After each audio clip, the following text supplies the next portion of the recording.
Where we come from, we like winning county titles, and there's pressure on every year to win one. But no, I suppose at the start of the year we wouldn't be one of the favourites, but we have won 221s in the last 3 or 4 years, and I suppose that those young lads are coming through now. You hope for the best, but you know, I'd see them there this morning, they're focused. A lot of them have experience as well, so we wouldn't be afraid to come in here today, and what we're telling them is to express themselves and enjoy the day. Look, they're all inter-county men, and they can bring fellas off the bench with inter-county experience. Again, minors, under 21s there for their counties.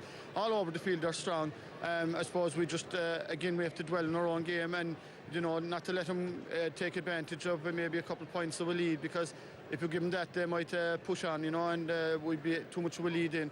But, you know, we're confident, and we're hoping to bring a result here today. Yeah, but sé hen gohfuil sigil an táisteoir na fórna chunas atá na lads. Paul, the worst possible preparation for any team is to have 3 of his players playing in a Kerry County Championship 24 hours before the big event here today. Can you fill me in? How are the 3 lads? They're all doing fine. They all came through yesterday fairly well, you know, so look, it's probably no different to what we had in the Sigerson anyway, you know, that they're used to playing games day in, day out, you know, but you probably could have done without them playing championship match yesterday with you know, with today's game in mind, like, you know. So look, that's what we have to deal with, so we'll just hope that they'll come through today. I'm sure I saw during the week that you were quoted as saying you'd win no popularity contest if you won here today. We all know about the whole issue around UCC's involvement in competitions like this, but do you use that as an extra incentive for your guys, that maybe, you know, it's them against us mentality, and does that help? Well, yeah, well, you obviously, look, you'll use everything in the armoury to try to get the lads up for the game, you know, but look, in the end of the day, look, once fellas put on a UCC jersey, they're proud to wear it, and, you know, that's the main thing for us, really, you know. What about your form? I know you've said to yourself, you've said it was against St. Nick's, for example, it was very patchy. You know, are you coming right? Are you coming good at the right time? Yeah, like, look, even just talking to the lads there earlier, you know, the attitude is right for today, you know, and you can see it in fellas too, you know, and look, the games up to now really have been very much hit and miss, you know. You guys coming back from the States in the middle of the summer, and it's just hit and miss, you know, but I think the attitude is right for today, like, so I'd be expecting a big game from us, you know. I know you've won Sigerson already, but would you have said that this was a possible target when you started out in the Cork Senior Championship?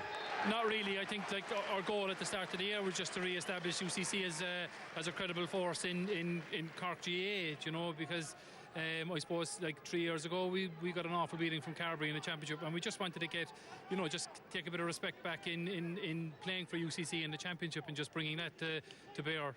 You know, so I think we've managed to do that, you know, but like, if you said to me at the start of the year that we were going to be here on the business end of the championship, I'd have taken it, you know. Jamie Hullo Cronin and Soling. Varig Pain Rory Casey. Short the stack again, Agus Rachtiente and Kid score Martian. Kid score. Borge Klosh Nolskolle. Nicht Schultemach. Johnny Buckley of Vish Nusen Sonach and Bishop Fachte. We get Glen Barahan and Shachon Chris Hayes against a couple of Orchan Keen. The Antique Hayes Goodisha. Takir and Sonagas Fachter and Ashrish, Dish Soprin Chehenig, Kius the Broig Rish and Tossot and Sprakaim Shehagan, Lacholi, Yesh and Son, Nagas Tamid, cover of Rish. And Dollar Ig Sonig and Chris Hayes and Son, Nagas Immergis Farrig, Glen Barahan, Alan Cahalan, on a Vachamagus, Kikuntukig. Chris agus Colleen agus Kate Colleen do go Glen Barahan. Bergo Pochroki she's begun in Nish on Kate Colleen out. Nishin Hiad Ruher Keenig Chris Hayes Trano agus Martin Hickey or Harrig Navar did get him out of Horace. You shall get Hurley, Trasta and so Hofadle Alan Cahalan reached Nish Rockma and the Colleague Cahalan agus a slower and more and lower. Pointella ag Alan Cahalan agus scored Lota, kicked Lota on Immert and Co-Immert ag Glen Barahan. Come out of their near hold, Vida Fivru agus Kias Alan Cahalan Sus agus kicked Lota, Colleen Untuk ag Glen Barahan. Dala Stephen Cluxton, ta here faint to facht gan Gulbar is a Grave Godishach ta JB Spillane, Chesh Kupla, Kalman Vochten Larna Parke, Dunkalash Nish, Buckley. To the chef scored and Saugus Kade, Mar Erich to get Johnny Buckley, or faint to go on Vertikiri Hawahal. Yeah, piece of that Simmerty gig and Clash and Son, August Messenger JB Spillane of Uyed Erdus, August Sean Deneen Roy agus fi spásig Johnny Buckley del Roy agus fi Sean compórda Rich Faker JB Splan an Walls an air agus fi fuile kama ig Johnny Buckley agus kick agus score on gor an chláiste. Be Tom Clancy stolen bhuaige níoch Kennedy bhuaige sin agus a ríis tá Stephen O'Brien is léisnéin chuige tá agus tá dianta go maith O'Brien a bucht na pelle go dtí seach chealtach écht a bedin léine ar chláir a scóirige chur a siar má tágadí géine agus an chiadreachcin ar a daginn Tranhóna Pegadó cront an fersa má tugta seileh.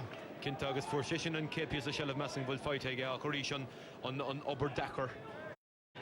Is a creibh chonochta febhlín is fiche an dat an bhíidir McCann leir as cumáin a chidir an dálín Mark Collins an ferraá le bheithe a chairige seotas deige Collins agus neadar a buintige se leis an gúirtú náibh sé JB Spillane a bhí clíánach le Collins ach díalig fearcla an dartha. Cinnte agus fuair Mark a céad pias a spás in nómh agus Ian Jesus don kick Sarah Corshare ar 40 níos luútha scored an scá choríis pasúnta agus seach ag Damien dó fuair sé an spás sin an láidir go táid Damien á Cahalán nuair tá sin leorthód agus níl sé sin cloiste. Agus chafar a go scris a dhéanamh go O'Brien ar Hamas á léir go dtí seo. Leis machchansa fachtaige Mike Griffin bud de fé hinnas aige Mike chuir sé ceann ó níos tuisce ach Well, fear yes cinnte gur príntown a bhí ann níor an fear le cho cinnte céanna ach tá an brat áirithe agus seasaigh an pointe. Seasaigh an pointe cinnte agus ríis Stephen O'Brien ag déanamh do máiste agus Mike Griffin an son kicked an scop. Har an trasná an casan réitóir go tapí comá bhís aige gur. Tá Casey leis gitóig agus an taction diantaige.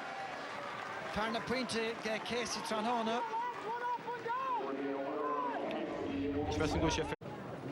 Gan ein do féin spéidir Dult trast an chúil a bhfuil níl go dainach a dir na cuailí sin áard scóir ar fad Tarna ceann Tranhóna ge Collins.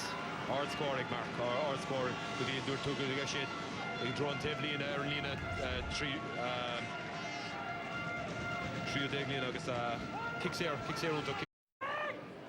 Nes an chláiste techt fé láin teoil Dahi Casey Christach Luana Fastachni Gainey Takeocht Lasmo Butchita John Hoyle agus art feinte le Cowir an Trastáin in son annach luisecht an gluisecht Peters Fair Godisha Tranona agus fachtige Daly in son Ferris Comáin. Ferris Comáin ríis tá sé taréis mesam gúil sé taréis scóráil an achlathe sa Comórtas Godisa ach just nuair tá tú gimmart na an chláiste agus má chun tú pestan amú mar a dhéon glanfaracháin íchan tú as agus nail Daly hána Jesus an park agus kickláid agus scóúnta go bhór an chláiste. Mar sin díagainn stáim le Corcaig. Seota maithe na chamáil go dóga Kennedy. Agus Johnny Buckley tá dianta go díalacha a láir a ghuirtanáirí an chláiste. Sean Kylie-nish, Gaffach an Keenanson, go neafis a char Alan Cahalán agus gan inge, fós tacan na ró, buitisteach an son a drón chúilige agus haris a drastáin, sin bertanis don nín lechúil ar chláir a scóir den gláiste. Ríis led Sean Kylie ar fanéil Corky sínsir im líon agus an urig agus tháinig sé chun King Visige an a gháil san air an son ag bhfuil Kennedy hosnig sé an únsú agus Sean Kylie an a compórda farhráchrom agus cholín den scop. Chéine go bíad Clean Verhain rá láidir na núidir teachtasteach an sa Tranhóna. Nuamat agus 10 second na marsin go lehama agus tá sé trí láir na park is tús chofadidir an lína chuig véidir a stahad. Búilte ge Casey agus cuman a bhair fadar a gceansan sin áard scóir ar fad a ge Dahi Casey trí cín go dtí seo an neomhaige agus é annachrín os de kickan na séire. Annachrín agus tá sé ciún golóir sa go náimir ach tá sé fád na kickan na séire agus fáin túsach ládrucht agus imrinn tú níos fearr nuair a fáin tú nuair tá tú ag fáil scóir ar chlár scóir. Tá cé éigen chúlaach dhéanach sé seo anathe sachar fad don tarna le don goláiste agus tá an bheirtíanta i gé Dahi Casey ní héana leis le héid sin de chúláán agus cúteachtahanis ar cosanáir de clúiseacht bheit an trosa. Mar ceala an seoltaiste an son an gríon a dionmh díirlisteigh fachtaige Collins. Fermór gré láidir agus peinte bra fachtaige siúd. Pointe bra agus an piece coimer is fearrig glon Voracán go dtí sanna chosant chuig níosún Chris Hayes siúgarí páidí leis an kick séir agus tháinig siad amach agus bris mar Cathlan go má agus bhí Bernie Collins bhí sé uair bhí sé réagdá agus kick score ar a giad échaint is Mark Collins ceann tácht a chaile agus í cuachtasteach díreach leistigh den gúile is dóilim ní mór bhí le spáráil hálíim atá bin nach Collins atánach Shelif Karamach of had the JB Spillane. Stachel Larstey, Marvel, Sean Kiley, Captain Reach. Tamar Dishel, Gearga Kiley, Harris Trasnon, on Clarnish, Agase, in order Yena, Art Feinte. Kintan Kaidan Pele, Gardu, Agus, Emertivad, Coimber, Vadnis Farrison, Coimber Tuntuk, UCC, Honey, Sean Kiley, or Agus, Jan Tarno Cooley, and Goran Cooley. And a fast Traston, and a good JB Spillane.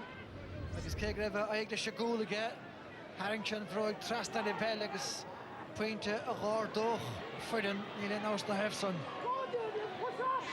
David Cathlan fós gan éon tunachar úntach mórige ar a gluthe ach tuair sciúrt chun cín in iseach trasna na parca seachas beidir chun cín a sé gáil. Brúmach chuir Mark Cathlan agus a fachtaige sé bestan an gláiste. Stephen O'Brien gan éon atá Seeking the Finty again, Markadisha, Roichan on Immert. Cameron Milashkiel on Immert, because Roichan a kick in the Sarah.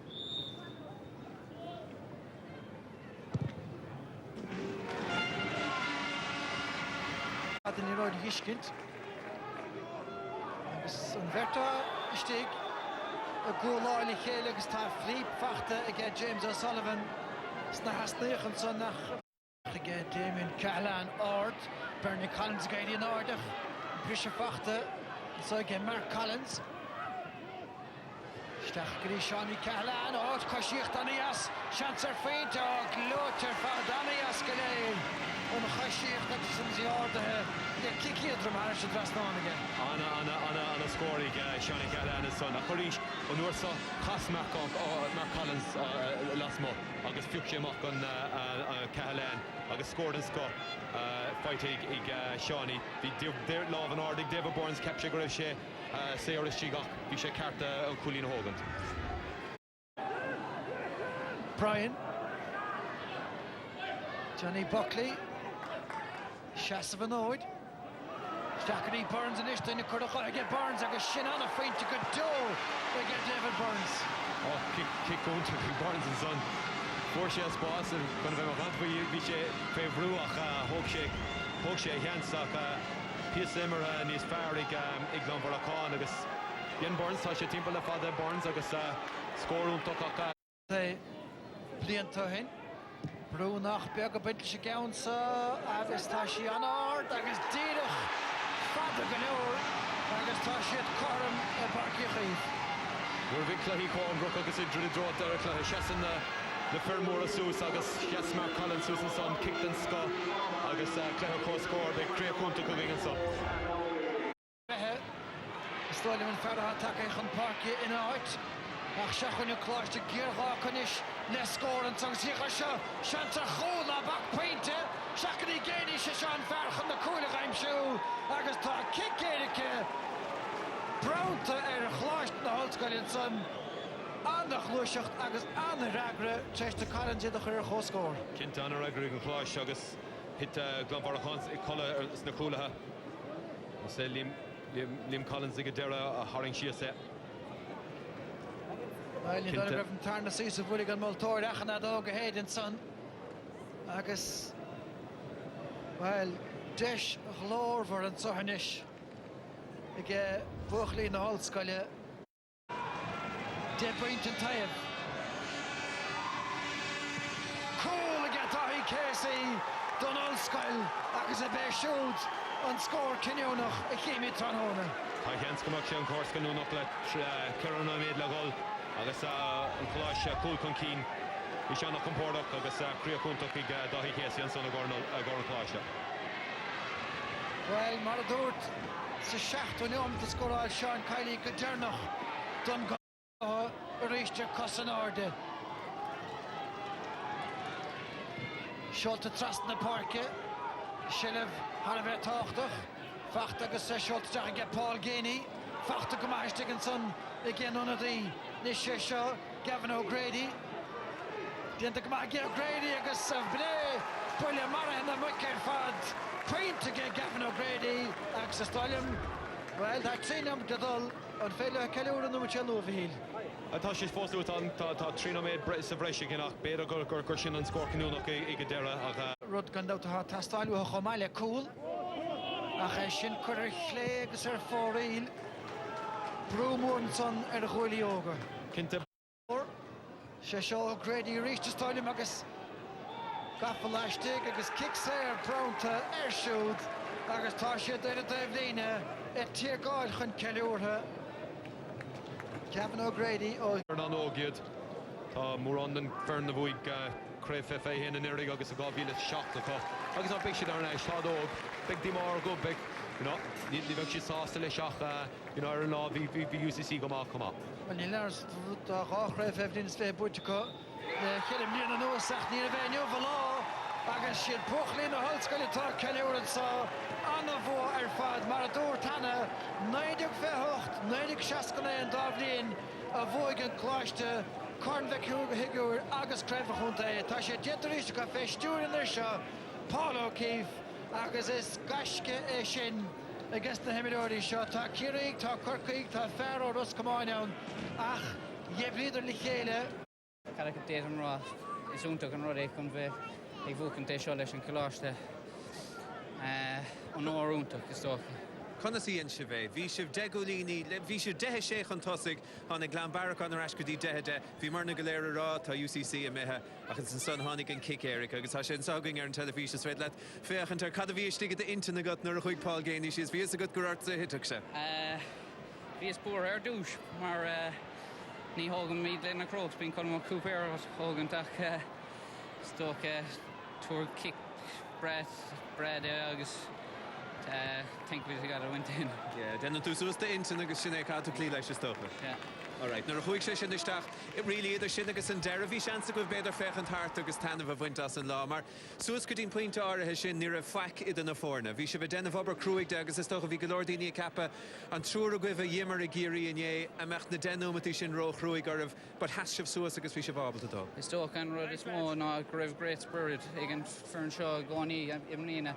The character untook or Tosach na blina agus Shedun and over stock agus Tommy Toast Lance agus Buganin star freshen Lumer in our good trachter the shot just in 3 hour Riev goil Corin Sigerson agus Crave Conde Harkui Boateg UCC so rod special there la heshe Rodan special stock Neri Quegero and Blin Dernock Rodeg Marshin Vishiri kind fui and star Nisluha Shomer Fishtish agus look, Caradatum Raw, Tom just rode done clashed. Big Kelor given up, Karina Magatali. All right, Carcalor, well, Shane Marshin.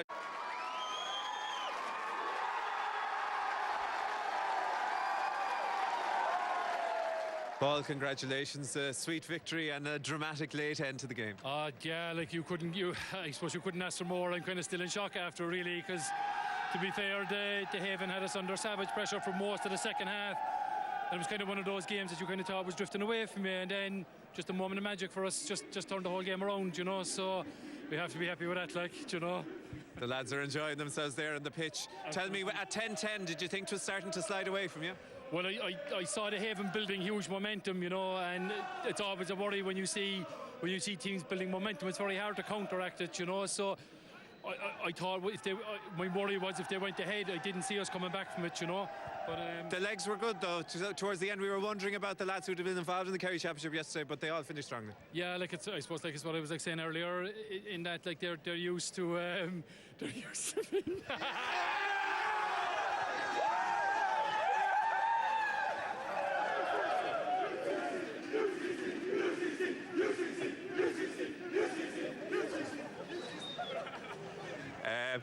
As you were saying. I digress.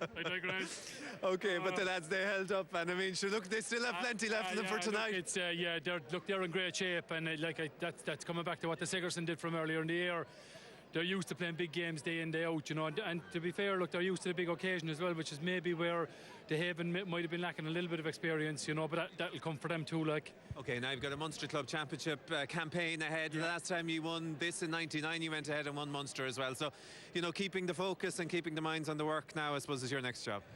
Well, that's exactly it, you know. I haven't even thought about Munster Club. I was just thinking about today, you know. So look, we'll regroup anyway, because the Sigerson League and campaign is starting again. So you know, that'll focus the minds for us. Yeah, and another thing, I know it's a long way away and it may never come to pass, but should Dr. Crooks win Kerry and you've won Cork, and you could end up clashing with them in a Munster final, and it could end up with a couple of guys having a very, very tough decision to make. I don't know how it'll be done. Yeah, well, I don't think there's any decision to make there, really. Like, you know, look, the Crooks lads, if they do make it to the Munster final, I'd expect them to play